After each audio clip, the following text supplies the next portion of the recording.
Hey everybody, today we're going to be making a mixed berry flavoring for our kombucha. It's going to include a cup of raspberries, a cup of blackberries, and about 6 medium to large strawberries, along with 2 cups of water. If you're not able to find fresh berries or you just can't get them, you could use frozen berries, and that's perfectly fine. You just want to end up with about 2 cups total of all the different berries that you like. And if you don't like one of these, you can also substitute it with some blueberries or something else. These are just what I prefer. So we're going to take our berries and just give them a rough chop.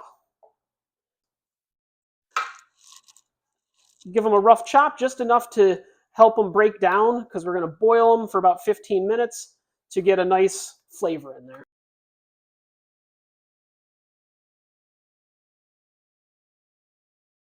And if you're not able to chop, you can use a food processor as well. Just give it a quick pulse once or twice.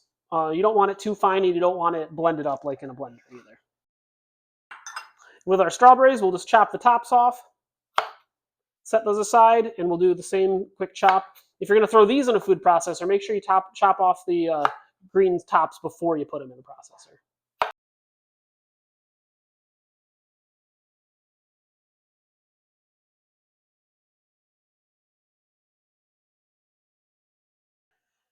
And after adding all of our fruit, we're going to add our 2 cups of water.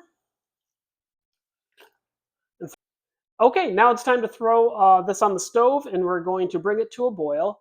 Let it reduce for about 15 to 20 minutes. Our goal is we're going to get it down to about a cup and a half of liquid when we're all said and done. Continue to stir it as it's cooking. We'll see you soon. Okay, our mixed berry kombucha flavoring has been reducing for about 15 to 20 minutes now. We're down to about a cup and a half of liquid in there. We're going to strain this out. With most flavorings, it's really personal preference whether you strain it, but with the mixed berry one, if you're using blackberries, I highly recommend it, because those blackberry seeds can really get stuck in your throat if you leave them in the bottling. Or that, oh, that smells delicious too.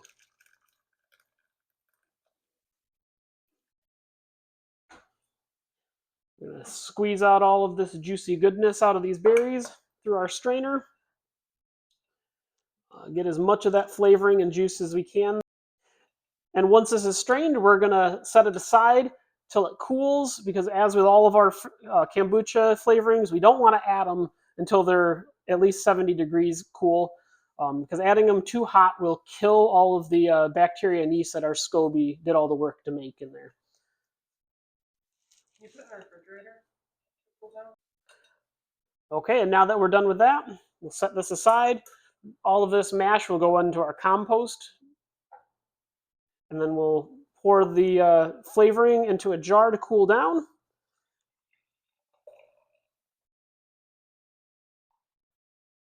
I think there's a little bit more in there.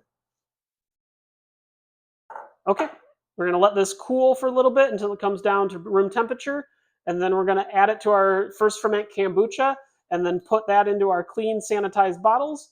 Let that sit for about 2 to 3 days, and after that, it'll be ready to go with a nice, delicious mixed berry kombucha.